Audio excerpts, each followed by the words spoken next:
আসসালামু আলাইকুম ফ্রেন্ডস, আমি শালুস ফুড প্যারাডাইসে সকলকে স্বাগত জানাই। বন্ধুরা, আজ আমি আপনাদের সঙ্গে শেয়ার করব দোকানে যেই রকম আলুর চিপস বিক্রি হয় সেই রকমই কিন্তু চিপসটি আপনাদের সঙ্গে শেয়ার করব। আশা করছি সকলের ভালো লাগবে। ভালো লাগলে অবশ্যই লাইক করবেন আর অনেক বেশি বেশি করে শেয়ার করে দেবেন। আর যদি আপনি আমার চ্যানেলে নতুন হয়ে থাকেন অবশ্যই কিন্তু চ্যানেলটিকে সাবস্ক্রাইব করে পাশে থাকবেন। আর যদি ফেসবুক থেকে দেখেন তাহলে অবশ্যই পেজটিকে ফলো করে দেবেন। চলুন তাহলে দেখতে থাকুন আজকের এই রেসিপি।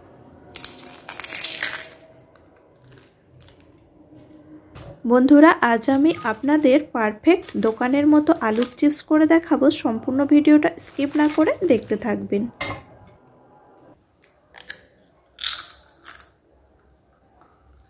কেমন হয়েছে? একদম টেস্টি হয়েছে বন্ধুরা, একদম মচমচে হয়েছে। খেতে ভালো হয়েছে? হ্যাঁ, ভালো হয়েছে। সেম দোকানের মতো হয়েছে? হ্যাঁ। আর একটা খাবে? দাও।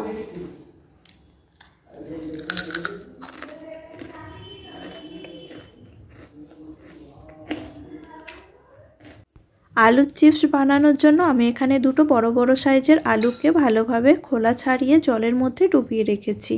আর এখানে আমি এটা চন্দ্রমুখী আলু নিয়েছি, আপনারা যে কোনো আলু দিয়ে করতে পারেন। আর একটা গ্রেটার নিয়েছি, আমি দুদিক থেকেই কিন্তু আপনাদের করে দেখাবো। ফার্স্ট আমি এদিক থেকে করে দেখাচ্ছি। আলুগুলোকে নিয়ে এভাবে করেই একটু ওপর থেকে নিচে এভাবে ঘষবেন, দেখবেন খুব সুন্দরভাবে কিন্তু এরকম পাতলা পাতলা স্লাইসের মতো হয়ে যাবে। আমি এটা এবার অন্য সাইড দিয়ে একটু করে দেখাচ্ছি। এটাও কিন্তু সব থেকে সোজা, খুবই তাড়াতাড়ি কিন্তু হয়ে যায়। আমি এটাকে একটু ক্যারাচেভাবে করলাম, আবারও একটু অন্যভাবে আপনাদের করে দেখাচ্ছি। আপনারা যেমন পারবেন সেই রকমই কিন্তু ডিজাইন এর মধ্যে করে নিতে পারবেন। এটা যেটা করছি এগুলো প্রায় গোল গোল হবে। দেখুন কি সুন্দর দেখতে লাগছে, একদমই পাতলা পাতলা হয়েছে আর সবই কিন্তু একই সাইজের হয়েছে। এবার এগুলোকে আবারও জলের মধ্যে আমি ডুবিয়ে দিলাম। কিছু কিছু বন্ধুরা একদমই সরু সরু করে নিয়েছি। এবার একটা কড়াইয়ের মধ্যে আমি পর্যাপ্ত পরিমাণে জল বসিয়ে দিয়েছি আর গ্যাসের ফ্লেমটা হাইতে দিয়ে জলটা ভালো মতো গরম করে নেব। আর এর মধ্যে দিয়ে দেব খুবই সামান্য পরিমাণে নুন।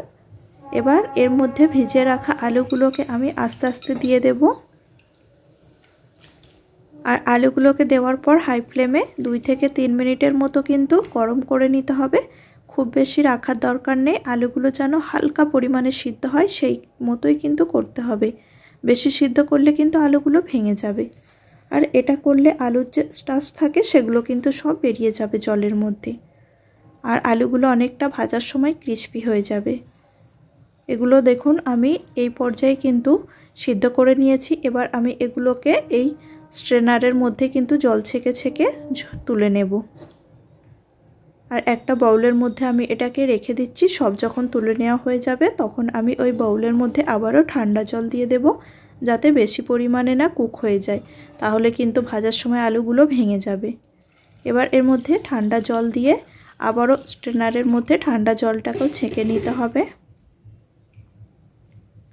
দেখুন বন্ধুরা, আলুটা নিশ্চয় দেখে বুঝতে পেরেছেন একদমই খুবই সামান্য পরিমাণে সিদ্ধ করে নেওয়া হয়েছে। এভাবে আমি জলটা আবারও ছেঁকে নিলাম।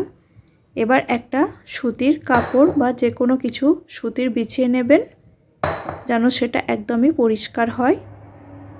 এই ধরনের আমি একটা সাদা কাপড় বিছিয়ে নিয়েছি। এবার এক এক করে জল ঝরিয়ে রাখা আলুগুলোকে এর উপরে আমি বিছিয়ে দেব।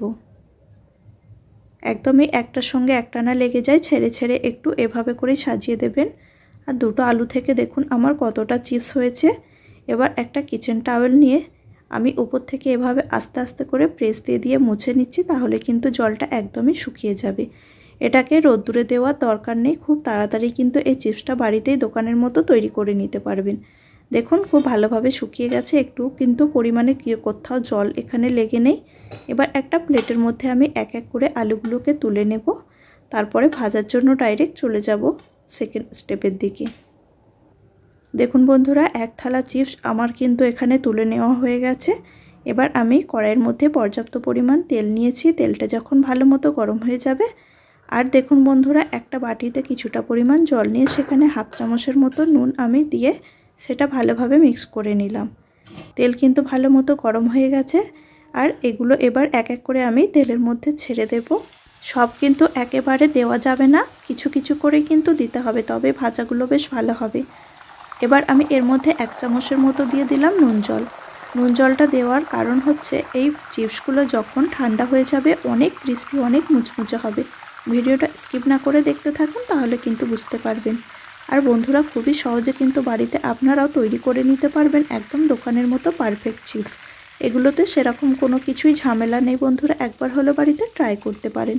আর আমার রেসিপি যদি ভালো লাগে অবশ্যই কিন্তু আমার চ্যানেলটিকে সাবস্ক্রাইব করে পাশে থাকবেন। আর যদি ফেসবুক থেকে দেখেন অবশ্যই কিন্তু পেজটিকে ফলো করে আমার পাশে থাকবেন। দেখুন এই ব্যাসটি আমার ভেজে নেওয়া হয়ে গেল, আর আওয়াজটা নিশ্চয়ই শুনে বুঝতে পেরেছেন কতটা এটা ক্রিস্পি হয়েছে। আবারও পরেরগুলো একই পদ্ধতিতে আমি ভেজে নেব। আর এই চিপসটা বন্ধুরা যত ঠান্ডা হতে থাকবে ততই কিন্তু মুচমুচে হবে। এটাকে আপনারা অনেক দিন পর্যন্ত এয়ারটাইট কন্টেনারের মধ্যে ভরে রেখে সংরক্ষণ করে নিতে পারেন। আমি আবারও এর মধ্যে নুন জল দিয়ে দিচ্ছি। এখানে যেহেতু আমার এই আলুর পরিমাণটা বেশি আছে, তার জন্য এই ছোট্ট চামচের 3 চামচের মতো দিয়ে দিলাম। চামচটা কিন্তু আমার একদমই ছোট, তার জন্য 3 চামচ দিলাম। দেখুন আবারও এগুলো ভেজে তুলে নেওয়া হয়ে গেল। আর এগুলো ভাজতে খুব বেশি সময় লাগে না, মিডিয়াম টু হাই ফ্লেমে 3 থেকে 4 মিনিটের মতো ভেজে নিলে কিন্তু হয়ে যাবে। দেখুন বন্ধুরা, সব কিন্তু আমার ভেজে নেওয়া হয়ে গেছে, আর দেখতেও কতটা পারফেক্ট হয়েছে, একদমই কিন্তু দোকানের মতো। একটা আপনাদের আমি ভেঙে দেখাবো বন্ধুরা, আওয়াজটা শুনে নিশ্চয়ই বুঝতে পেরেছেন এটা কতটা ক্রিস্পি হয়েছে। আজকের মতো তাহলে এখানেই ভিডিওটি শেষ করলাম। সকলে ভালো থাকবেন, সুস্থ থাকবেন। আবারও হাজির হব অন্য কোনো রেসিপির সঙ্গে। আর ভিডিওটি প্রথম থেকে শেষ অবধি দেখার জন্য আপনাদের সকলকে অসংখ্য অসংখ্য ধন্যবাদ জানাই।